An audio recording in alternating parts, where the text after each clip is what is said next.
ونعوذ بالله من شرور أنفسنا ومن سيئات أعمالنا. من يهده الله فلا مضل له ومن يضلل فلا هادي له، وأشهد أن لا إله إلا الله وحده لا شريك له، وأشهد أن محمدا عبده ورسوله.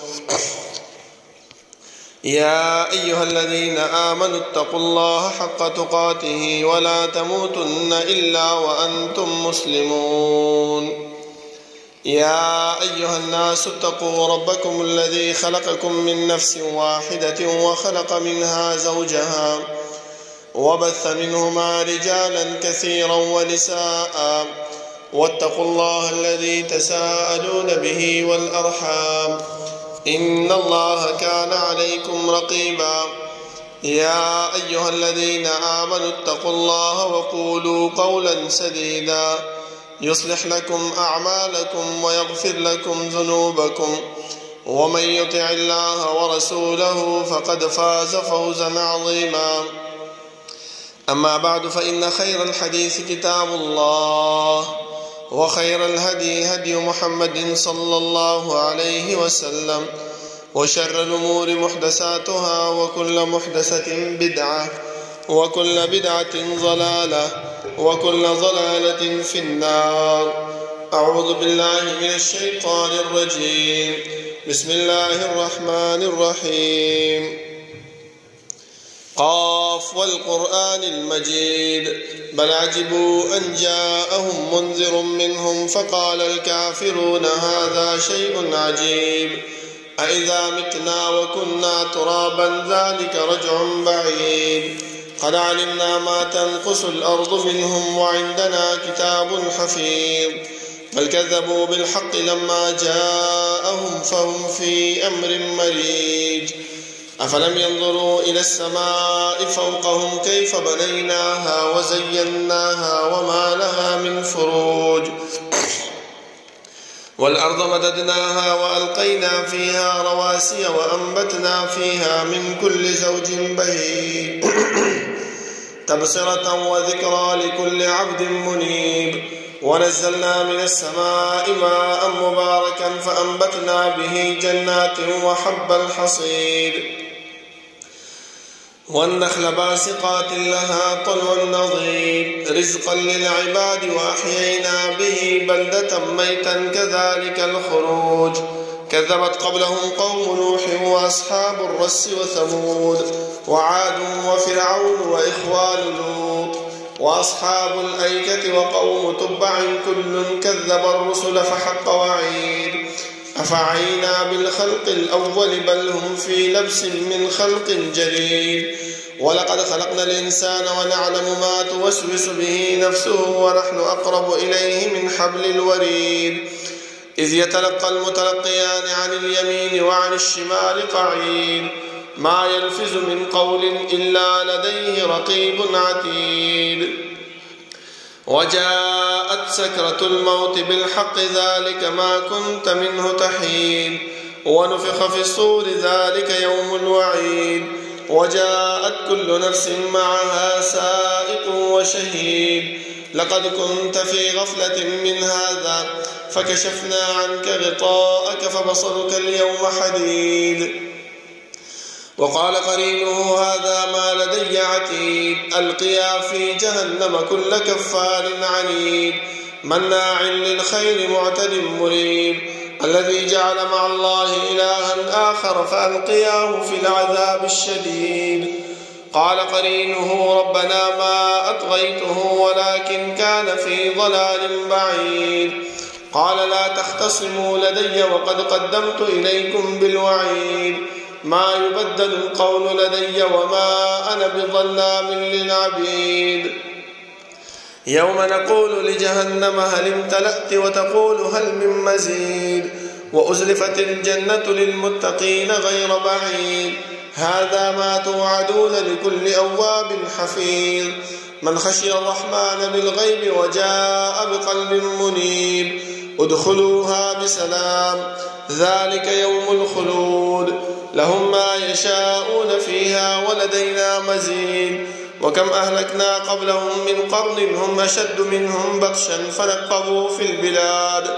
هل من محيص إن في ذلك لذكرى لمن كان له قلب أو ألقى السمع وهو شهيد ولقد خلقنا السماوات والأرض وما بينهما في 6 أيام وما مسنا من لغوب فاصبر على ما يقولون وسبح بحمد ربك قبل طلوع الشمس وقبل الغروب ومن الليل فسبحه وأدبار السجود واستمع يوم ينادي المناد من مكان قريب يوم يسمعون الصيحة بالحق ذلك يوم الخروج إنا نحن نحيي ونميت وإلينا المصير يوم تشقق الأرض عنهم سراعا ذلك حشر علينا يسير نحن أعلم بما يقولون وما أنت عليهم بجبار فذكر بالقرآن من يخاف وعيد اللهم صل على محمد وعلى آل محمد كما صليت على إبراهيم وعلى آل إبراهيم إنك حميد مجيد اللهم بارك على محمد وعلى آل محمد كما باركت على إبراهيم وعلى آل إبراهيم إنك حميد مجيد بسم الله الرحمن الرحيم إن الذين قالوا ربنا الله ثم استقاموا تتنزل عليهم الملائكة ألا تخافوا ولا تحزنوا وأبشروا بالجنة التي كنتم توعدون الله رب العالمين حمد وثناء وجناب محمد رسول الله صلى الله عليه وسلم بعد درود وسلام نبعد زمان معزز ومحترم الله رب العالمين چې مونږ پیدا کړیو نو زمونږ د پیدایش مقصد هغه مهمل او بیکاره او عبث نو بلکې رب العالمین من دې دنیا کې د سم غرض لپاره را لګلیو چې هغه غرض الله رب العالمین خپل مونږ ته بیان کړی دی چې وما خلقت الجن والانس الا ليعبدون ما انسانانو پیریان نه دي پیدا کړی مگر خپل عبادت لپاره نظام محترمو الله رب العالمین چې موږ باندې کوم احسانات کړی دي رب العالمین چې موږ باندې کوم فضل کړی دی د هغه فضل شکریا او د هغه فضل او هغه احسان شکریا رب العالمین زمونږ غواړي چې موږ د هغه څخه ادا کو شکریا ادا کو او دا شکریا په څه باندې کې دا شکریا رسول الله صلی الله علیه وسلم سیرت چې کله موږ مطالعه کو نو دا شکریا موږ ته د هغه د سیرت نه معلومیږي چې یو ورځ رسول الله صلی الله علیه وسلم ته صحابه کرام رالل او ورته فرمایي چې دا الله رسوله رب العالمین تا د مخکینی ورستونی ټول ګناهونه معاف کړی دي بیا ولې ته دومره مانځه ته ودرېږي دومره قیام کوي چې ستا پنډۍ مبارکي هغه وپړسېږي ډېر د ودرېدو نه نو رسول الله صلی الله علیه وسلم فرمایل چې افلا اكون عبدا شکورا ایا زه د الله رب العالمین شکرګزار بنده نشم چې الله ما باندې دومره احسان وکړو رب العالمین دومره فضل ما باندې وکړو چې زما مخکینی ورستونی ګناهونه معاف کړ آیا زه د الله رب العالمین په دې خبره باندې شکریا ادا نکم نو دا عبادت او دا بندگی دا د رب العالمین د احسانات او د رب العالمین د فضل هغه شکریا د زما محترمو ځکه تاسو وګورئ چې الله رب العالمین مونږ باندې دا د عظمتونو او د برکتونو والا میاش هغه روانه کړې ده او د ختمېدو په دغه باندې دا په آخري ورځو کې ده الله رب العالمین د دعا ده چې رب العالمین مونږ کوم اعمال په دې میاش کې کړی دي مونږ چې کوم تلاوت په دې میاش کې کړی دی مونږ چې ستا د رضا او ستا د خوشنودۍ دپاره کوم کارونه په دې میاش کې کړي دي هغه د خپل دربار کې قبول او منظور کړي ځکه زما محترمو تر څو پورې چې قبولیت نه وي نو سبا د قیامت په ورځ باندې به مونږ د الله رب العالمین مخې ته هېڅ هم نشي ویلی که سبا مونږ ته الله وایي چې ای انسانه تا په دنیا کې دا عمل کړی دا عمل دې کړی او دا مې تا نه دی قبول کړی نو سبا مونږ الله ته بیا څه ویلی شو هېڅ هم نشو ویلی زما محترمو ځکه تاسو وګورئ د انبیا کرامو کارونو ته وګورئ ابراهیم علیه السلام اسماعیل علیه السلام د الله رب العالمین کور هغه جوړ کړو د هغې تعمیر یې وکړو څومره د نیکۍ کارو څومره د فضیلت والا کارو ځکه الله رب العالمین ورته ویلي نو بیا هم د هغه کار د تکمیل نه وروسته د هغه کار د پوره کولو نه وروسته څه فرمایي ربنا تقبل منا انك انت السميع العليم اے الله دا لږ شانتي کار موږ ستا د خوشنودۍ او ستا د رضا دپاره موږ وکړو او دا په خپل دربار کې قبول کړي ځکه د صحابه کرامو کار هم دا و چې کله به رمضان ته شپږ میاشتې پاتې شوې د هغه وخت به الله رب العالمین دا دعا کوله چې اللهم بلغنا رمضان اے الله موږ دې رمضان ته ژوندی کړي او رمضان ته ورسې چې موږ په هغې کې ستا د رضا او ستا د خوشنودۍ کارونه وکړو خو چې کله به رمضان تیر شو بیا به دا نه ویلی چې به زه اعمال مې وکړه انشاءالله الله به قبول کړي نه بلکې دا شپږ میاشتې هغو به د الله رب العالمین نه د دې طرف دعا کوله چې الله کم اعمال موږ په دې رمضان کې وکړل دا په خپل دربار کې قبول کړي نو لازماً موږ ته پکار دی چې موږ د کم عمل چې کوو د هغې عمل نه وروستو د هغې عمل د قبولیت دعا وکړو چې الله دا زما وس وه دا زما طاقت او ما وکړو ته دا خپل دربار کې قبول کړ نو په دې باندې الله رب العالمین خوشحالېږي یو بل داسې عمل دی چې د هغې نه وروستو الله رب العالمین په هغې باندې خوشحالېږي الله رب العالمین فرمایي چې کوم عمل ته کې په هغه عمل باندې ثابت قدمي پکار ده لکه یو صحابي راغی رسول الله صلی الله علیه وسلم ته وفرمایل چې دا الله رسوله ما خو ایمان راوړو اوس څه چل وکړم دې نه وروستو پیغمبر ته بل څه ونه ویل چې دا وکړه او دا وکړه او دا نه بلکې وفرمایل چې ثم استقم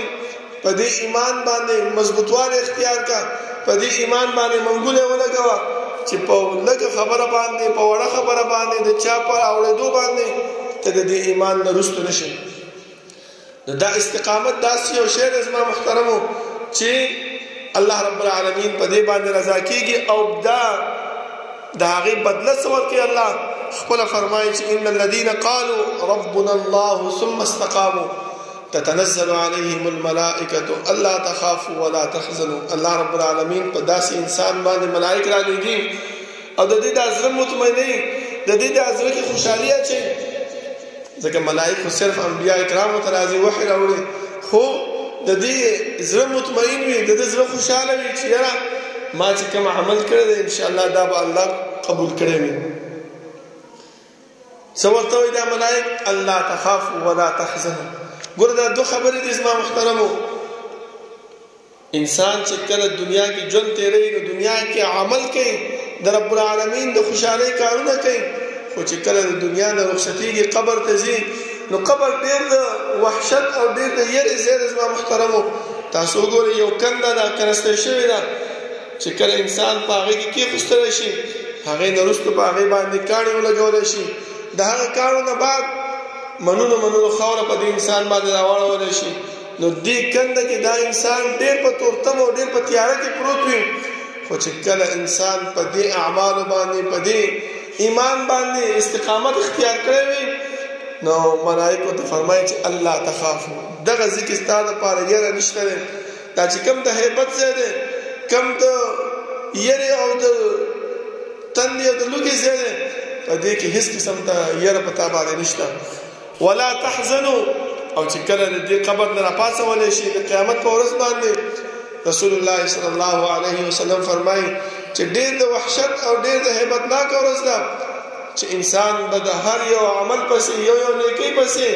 ارمان به کوي تر دې پورې چې خپل بچي خپل ښځه خپل مور و پلار هر څه به د الله په لاره کې ورکوي او یو نیکي ارمان او طلب به کوي نو دغه ملائک به دې ته فرمایي چې ولا تحزنوا تاسو غمجنه کېږئ مه په دې ورځ باندې نو وګورئ زما محترمو مونږ باندې دا رمضان المبارک تېرېدونکی دی بس یو څو ورځې پاتې د رمضان المبارک د الله رب العالمین د دعا ده چې الله رب العالمین په دې یو څو ورځو کې هغه اعمال مونږ نه واخلي چې هغه د هغې د رضا او د خوشنودۍ ذریعه ګرځي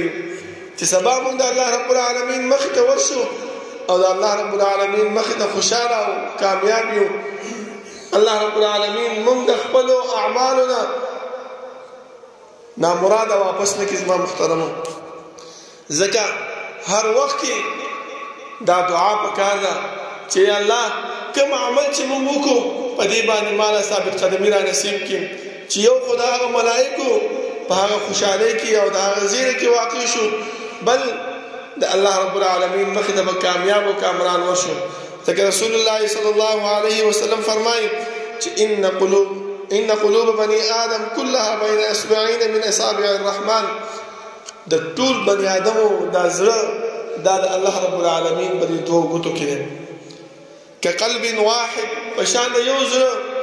يصرفها حيث يشاء، اړې راړې څنګه چې الله رب العالمین خوښوي. خو بیا پیغمبر موږ دا ونه ویل چې ګوره دا د الله ښکار دی، بد ته خو عمل کولو که چېرته بدلېږي ستا په زړه کې دا خبره را نه شي چې د الله رب العالمین په لاس کې زما زړه دی خو الله راله واړولو، مخکې مې نیکي کوله اوس بدي کوم الله رب العالمین راته واړوله، نه بلکې الله پیغمبر فرمایي چې دې سره سره دا دعا هم کوه چې یا مقلب القلوب ثبت قلبي على دينك، یا مصرف القلوب صرف قلبي على دينك وعلى طاعتك. اے د زړونو اړوونکیه زما زړه د دین او د تابعداري طرف ته واړوي. دا دعا به پیغمبر هر وخت او هر ټیم باندې کوله، ځکه د انسان زړه دا د الله رب العالمین په دې ګوتو کې د زما محترمو. بل ځکه هم الله رب العالمین دې طرف ته اشاره کړې ده، فرمایي چې ربنا لا تزغ قلوبنا بعد إذ هديتنا وهب لنا من لدنك رحمة إنك أنت الوهاب. دا وګورئ زما محترمو، دلته هم الله رب العالمین یو بل طرف ته اشاره کړې ده. علما کرام په دې آیات لاندې دا لیکي چې دا ورکول دا په عربی ژبه کې اعطا په نامه باندې راځي، او دلته چې الله رب العالمین هب لنا ویلې وی بخیراته دا په دې وجه باندې چې یو انسان چاله څه شی ورکي نو بیا د هغې نه دا امید ساتي چې یاره دا به ماله بدله کړي د دې نه ښه راکړي. خو چې کله یو انسان دا وایي چې یاره دا شی ما تا ته وبخلو، نو د بخلو نه مطلب دا دی چې هغه د واپسي امید د هغې نه نه ساتي زما محترم. او دلته هم الله رب العالمین موږ ته وفرمایي چې الله لا تزغ قلوبنا بعد إذ هديتنا، دا هدایت دا د الله رب العالمین د طرف نه انسان ته داس یو کار دی چې هغه یو ته بخلی دی. خدا د څه د وجې نه؟ دا د اعمالو د ثبت قدمۍ د وجې نه. انسان چې کوم عمل کوي دا نه چې موږ په رمضان کې منځونه هم کوو، موږ په رمضان کې تلاوت هم کوو، موږ په رمضان کې تراویح هم کوو، موږ په رمضان کې قیام اللیل هم کوو، خو چې کله رمضان تیر شي بس دا خو د رمضان عبادتونه بس خبره ختمه شو. نه، بلکې دې اعمالو باندې ثابت قدمي پکار ده چې څنګه تا تلاوت په رمضان کې کولو، څنګه تا منځونه، څنګه تا تحیت المسجد، څنګه تا د اول تکبیرة الاولی په رمضان کې لاندې کولو، دغه شانتې وروسته د رمضان نه هم دغه اعمال په انسان باندې جاري او ساري دي. دې ته زما محترمو ثابت قدمي ویل کېږي. دا هغه دعا د لاندې راځي چې الله فرمایي ربنا لا تزغ قلوبنا بعد إذ هديتنا. بل ځکه الله فرمایي چې ربنا افرغ علينا صبرا وثبت اقدامنا. اے الله زمون په زړونو کې د صبر ماده راواچې چې موږ کوم عمل کوو په دې باندې موږ شو مطمئن یو، دا نه چې زمون په زړونو کې دا خبره راشي چې یا الله رب العالمین غفور رحیم دی، بل اوس دا عمل کوم الله به مې وبخي وروسته بیا الله مهربانه دی. نظم محترمو دې خبرې ته ثابت قدمي نه ویل کېږي، بلکې ثابت قدمي دې خبرې ته ویل کېږي چې یو انسان کم عمل کوي چې په هغې باندې همیش لپاره وي. لکه حدیث کې رسول الله صلی الله علیه وسلم فرمایي چې 2 رکعاته لمونځ کوه او غوره عمل هغه دی چې یو انسان لږ وکړي خو همیش لپاره وکړي. د همیش مطلب څه شی دی؟ چې انسان په دې عمل باندې استقامت اختیار کړی دی، انسان په دې عمل باندې ثابت قدمه شوی دی. دا نه چې مونږه په رمضان کې خلکو د ځان ښایو اعمال کوو، خو چې کله رمضان تیر شي بیا ټوله ورځ او شپه کار کې مصروف یو، په خوب کې مصروف یو، نه راته تلاوت پته شته دی، نه راته د مانځه پته شته دی، نه راته د قیام اللیل پته شته دی، نه راته د بل څه کارونو پته شته دی. نظم محترم په دې باندې الله رب العالمین موږ نه راضي کیږي. او بل علما دا فرمایي چې یو انسان په دې خبره باندې سوچ کوي چې آیا ما چې په دې رمضان کې کم اعمال کړی دي، کم عبادتونه مې کړی دي، کم تلاوت د قرآن کریم مې کړی دی، کم نور اعمال مې داسې کړی دي، آیا دا به الله رب العالمین زمانه قبول کړی وي او که نه قبول کړی؟ نو علما فرمایي چې وروسته د رمضان نه بعد انسان د خپل اعمالو ته وګوري چې آیا دا عمل چې کوم زه وروسته د رمضان نه کوم دا هغه د رمضان په شانتې اعمال دي او که د هغې نه بدتر دي یا د هغې نه کمزوري دي. نو که چېرته د هغه اعمالو نه کمزوري وو چې کوم عمل مونږ په رمضان کې کولو، نو بیا دې دا ذهن ته راولي چې یاره الله رب العالمین زما نه ناراضه دی،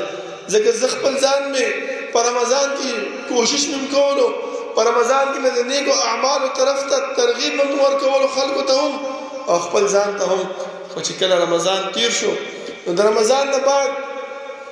هغه اعمالو کې بهترۍ په ځای باندې کمزورتیا رااله، د خوالي په ځای باندې کمتیا رااله، نو الله رب العالمین ته دا عمل قابل د قبول دی. زما محترمو پکار دا دی چې هر وخت کې موږ د الله رب العالمین نه دا سوال وکړو چې الله ما ته په دې اعمالو باندې ثابت قدمي را نصیب کړي. دویم زما محترمو الله رب العالمین موږ ته د استقامت لپاره چې کوم عمل ښودلی دی هغه د قرآن کریم سره لګاو دی. زما محترمو د قرآن کریم درسونه، د قرآن کریم تلاوت، د قرآن کریم باندې ځان پویول، تدبر او تفکر سره د هغې تلاوت کول دا د الله رب العالمین په اعمالو باندې ثابت قدمي ورکوي. ځکه زما محترم حدیث کې راځي رسول الله صلی الله علیه وسلم فرمایي چې اللهم اجعل القرآن العظیم ربیع قلوبنا، زمونږ د زړونو هغه مضبوطوالی ولګي. زما محترمو دا د قرآن کریم تلاوت دا د الله رب العالمین د طرف نه یو ښېګړه ده، یو احسان او فضل ده د الله. ځکه الله رب العالمین فرمایي چې ای انسانانو کوم انسان چې د قرآن کریم تلاوت کوي، کوم انسان چې د قرآن کریم باندې ځان پوهه کوي، نو دې کې چې کوم اعمال دي، دې کې چې کوم اوامر دي، کوم نواهی دي، کوم د انبیاء کرام واقعات دي، په دې باندې د انسان زړه مضبوطېږي. ځکه چې کوم تکلیف په انسان باندې راځي، کوم مشقت چې په انسان باندې راځي، کوم بیماری چې په انسان باندې راځي، یو داعی سره د دعوت کوي، یو استاد دی د طالب د طرف نه کوم مشکلات هغه ته پیش کیږي، یو مشر دی هغه ته د معمور د طرف نه کوم مشکلات راځي، نو هغه ته پکار دی چې د قرآن کریم سره لګاو پیدا کړي. دې قرآن کریم کې هغه اعمال الله رب العالمین مونږ ته ذکر کړي دي چې الله فرمایي چې ليثبت الذين آمنوا وهدى وبشرى للمسلمين. دا دې لپاره چې موږ د دې مسلمانانو د دې ایمان والا زړونه په دې باندې مضبوط کو او مسلمانانو ته هدایت ور نصیب کو. بل ځکه الله فرمایي وقال الذين كفروا لولا انزل عليه القرآن جملة واحدة كذلك لنثبت به فؤادك. کافر خلق داوي چې دا الله رب العالمین ولې د تورات غوندې چې موسی علیه السلام باندې په یو ځل باندې نازل شوی دی، ولې دا قرآن کریم په رسول الله صلی الله علیه وسلم باندې په یو ځل باندې نازلېږي؟ الله رب العالمین جواب کوي لنثبت به فؤادک. دې لپاره موږ لږ لږ په تا باندې نازلوی پیغمبره چې ستا دا زړه په دې باندې موږ څه کړو؟ مضبوط کړو. نو وګورئ چې کوم انسان د قرآن کریم سره لګاو پیدا کړی دی، کوم انسان چې د قرآن کریم سره خپلولي پیدا کړی ده، د الله رب العالمین د داسې انسان زړه مضبوطی په دې خبره باندې. ځکه تاسو وګورئ الله رب العالمین بار بار په دې سورتونو کې، په دې سپارو کې د انبیاء کرام واقعات موږ ذکر کوي. د هود علیه السلام، د صالح علیه السلام، د شعیب علیه السلام، همدغه شان د موسی علیه السلام، دا ټول واقعات موږ ته د څه د وجې ذکر کوي؟ د وجې ذکر کوي چې ګوره دا دنیا دا د اسباب ذریعه ده، دا دنیا دا د فنا ځای دی، نو ته به په دې کې څه شی کوې؟ د الله رب العالمین سره به تعلق ساتې. الله چې کوم دین او کوم شریعت را لېږلی د هغه دین او د هغه شریعت باندې به استقامت خپلوې، نو هله به الله رب العالمین ستا زړه مضبوطوي او ته به چې کوم دی نو کامیاب یې. بل زما محترمو انسان چې کله دې طرف ته سوچ وکړي او د انسان په زړه کې دا سوال راشي چې یاره دا استقامت به ما کې څنګه راځي، نو هغه ته پکار دی چې هر وخت د الله رب العالمین یاد خپل زړه کې وساتي. د الله رب العالمین نه غافل کیږي نه، ځکه چې کوم عمل کوي د په زړه کې به دا خبره موجوده چې آیا دا عمل کوم، دا کار کوم، په دې باندې ما ته الله او د الله رسول صلی الله علیه وسلم حکم کړی دی او کنه دی کړی. که چېرته د هغې حکم په هغې باندې موجود وي نو انسان ته الله رب العالمین بیا اجر او ثواب ورکوي، او که چېرته حکم موجود نه وي دا انسان به خپل ځان ستړی کړي او دا عمل به هباء منثورا وګرځېږي. ځکه الله رب العالمین موږ د دې خبرې نه خبر کړي یو چې قل هل ننبئکم بالاخسرین اعمالا، آیا هغه کسان ته ونه ښیم چې د هغې عملونه الله رب العالمین برباد کړي دي. الذين ضل سعيهم في الحياة الدنيا،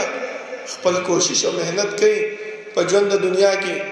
او د دې په زړه کې څه خبرې وهم يحسبون انهم يحسنون صنعا، د دې په زړه کې دا خبره موجود ده چې یاره ما کوم عمل کړی دی دا عمل د الله رب العالمین په نسبت باندې ډېر ښه عمل دی، الله به قبلوي، الله رب العالمین به. خو الله څه فرمایي بالاخسرین اعمالا. بل ځکه الله رب العالمین فرمایي چې عامله ناصبه تسلا نارا حامیه، عمل وکړو او ځان ستړی کو، بیا په دې عمل باندې الله رب العالمین د جهنم هغه اور د هغې شعلې به بلندوي. زما محترمو نو پکار دا دی زما محترمو چې موږ کوم عمل کوو، کوم کار چې کوو، په هغې عمل باندې په هغه کار باندې دې خبرې ته سوچ وکړو، دې خبرې ته توجه وکړو چې آیا الله رب العالمین موږ ته په دې باندې حکم کړی دی او که نه دی کړی. آیا پیغمبر صلی الله علیه وسلم چې کوم دین کوم شریعت راوړی دی په هغه دین او په هغه شریعت کې دا حکم موجود دی او که نه دی موجود. ځکه تاسو وګورئ زما محترمو چې سعید ابن مسیب رحمه الله په زمانه کې یو کس جماعت ته راغی او منځونه یې کول، نوافل یې کول، نو هغه ورته څه وویل چې الله رب العالمین به تعالی په دې باندې عذاب درکوي. هغه سړی ورته فرمایي چې تا څنګه کېدی چې زه خو څه غلط کار نه کوم او نه څه خوا دې خوا کار کوم، زه خو د الله عبادت کوم، د الله بندګي کوم. سعید ابن مسیب رحمه الله ورته وفرمایل چې او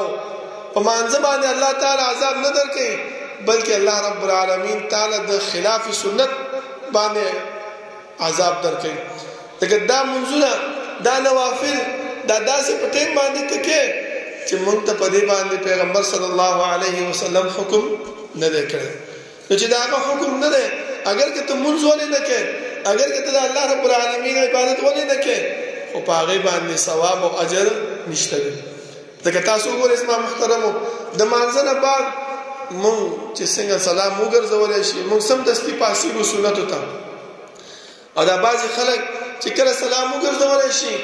بسم الله الرحمن الرحیم لا اله الا الله محمد رسول الله دغه دعا وایي، دغه کلمات وایي. هسې که چېرته مونږ سوچ وکړو نو دغه کلمات د بسم الله او د لا اله الا الله دا څونه ښه کلمات دي، په دې باندې ثواب او اجر ملاویږي. خو په دغه ټیم کې چې د مانځه نه بعد مونږ وایو په دلته مونږ ته اجر او ثواب نشته دی. ولې؟ ځکه په دې الفاظ باندې مونږ ته پیغمبر حکم نه دی کړی. پیغمبر چې کوم الفاظ باندې مونږ ته حکم کړی دی په هغې باندې الله رب العالمین مونږ له اجر او ثواب راکوي. د دې د وجې نه زما محترمو مونږ چې کوم عمل کوو، کوم کار کوو، په کار دا دی چې اول په هغې کې استقامت اختیار کړو، بیا ورپسې د الله رب العالمین نه د هغې د قبولیت سوال وکړو چې الله دغه عمل ما ستا رضا دپاره او ستا د خوشنودۍ دپاره ما وکړو، ای الله ته هغه ما خپل دربار کې قبول کړي. بیا ورپسې زما محترمو هغه عمل کې وګورو چې آیا په دې کې د الله او د الله د رسول صلی الله علیه وسلم حکم پکې څومره دی. که حکم پکې موجود وي نو تابعداري پکار ده، په هغې باندې اجر او ثواب شته دی. او که چېرته حکم پکې موجود نه وي نو بیا په هغې کې اجر او ثواب نشته دی. هسې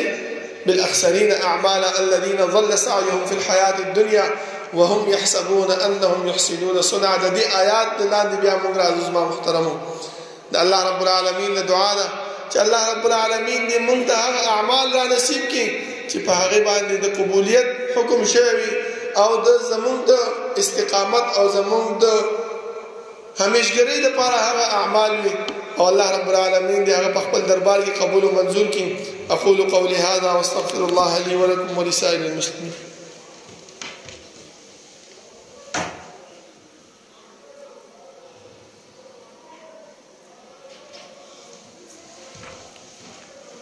إن الحمد لله نحمده ونستعينه ونستغفره ونعوذ بالله من شرور أنفسنا ومن سيئات أعمالنا. من يهده الله فلا مضل له ومن يضلل فلا هادي له. وأشهد أن لا إله إلا الله وحده لا شريك له وأشهد أن محمدا عبده ورسوله. يا أيها الذين آمنوا اتقوا الله حق تقاته ولا تموتن إلا وأنتم مسلمون. يا أيها الناس اتقوا ربكم الذي خلقكم من نفس واحدة وخلق منها زوجها وبث منهما رجالا كثيرا ونساء واتقوا الله الذي تساءلون به والأرحام إن الله كان عليكم رقيبا. يا أيها الذين آمنوا اتقوا الله وقولوا قولا سديدا يصلح لكم أعمالكم ويغفر لكم ذنوبكم ومن يطع الله ورسوله فقد فاز فوزا عظيما. أما بعد فإن خير الحديث كتاب الله وخير الهدي هدي محمد صلى الله عليه وسلم وشر الأمور محدثاتها وكل محدثة بدعة وكل بدعة ضلالة وكل ضلالة في النار. زما محترمو کم انسان چې دا غواړي چې د هغې په اعمالو کې ثابت قدمي راشي، د هغې په اعمالو کې استقامت راشي، نو هغه هر وخت کې د الله رب العالمین یاد او د الله رب العالمین یره خپل زړه کې کېني. ځکه چې کم عمل کوي، کم کار چې کوي چې د انسان په زړه کې دوه خبرې موجود وي چې آیا الله رب العالمین به دا زمانه قبول کړي او کنه، دا یره د په زړه کې موجود وي، او بل دا امید وي چې ان شاء الله الله به زمانه دا عمل خپل دربار کې قبول کړي. ځکه بل رب نشته، بل خالق نشته چې هغه ته موږ عبادت وکړو، بندګي وکړو. دا دوه خبرې چې د انسان په زړه کې وي، نو د دې انسان په زړه کې هم د الله رب العالمین بندګۍ طرف ته شوق پیدا کیږي، هم د الله رب العالمین چې کم اعمال د دې انسان نه اخلي په هغه کې استقامت دې ته نصیب کیږي. الله رب العالمین د دعا ده چې الله رب العالمین د عمل کولو توفیق راکړي، او الله رب العالمین چې کم اعمال، کم کارونه، کم تلاوت، کم قیام مونږ چې په دې رمضان المبارک کې کړی دی، بعد رمضان نه هم د هغې توفیق دی الله رب العالمین هغه مونږ له راکړي، او الله رب العالمین دې هغه په خپل دربار کې قبول کړي چې سبا موږ د الله رب العالمین مخې ته ورځو، چې د الله رب العالمین مخې ته موږ سرخرو ورشو او کامیاب ورشو. ربنا لا تزغ قلوبنا بعد إذ هديتنا وهب لنا من لدنك رحمة إنك أنت الوهاب. ربنا اغفر لنا ولإخواننا الذين سبقونا بالإيمان ولا تجعل في قلوبنا غلا للذين آمنوا ربنا إنك رؤوف رحيم. ربنا لا تؤاخذنا إن نسينا أو أخطأنا ربنا ولا تحمل علينا إصرا كما حملته على الذين من قبلنا ربنا ولا تحملنا ما لا طاقة لنا به واعف عنا واغفر لنا وارحمنا أنت مولانا فانصرنا على القوم الكافرين. صفنا برابر كنيسة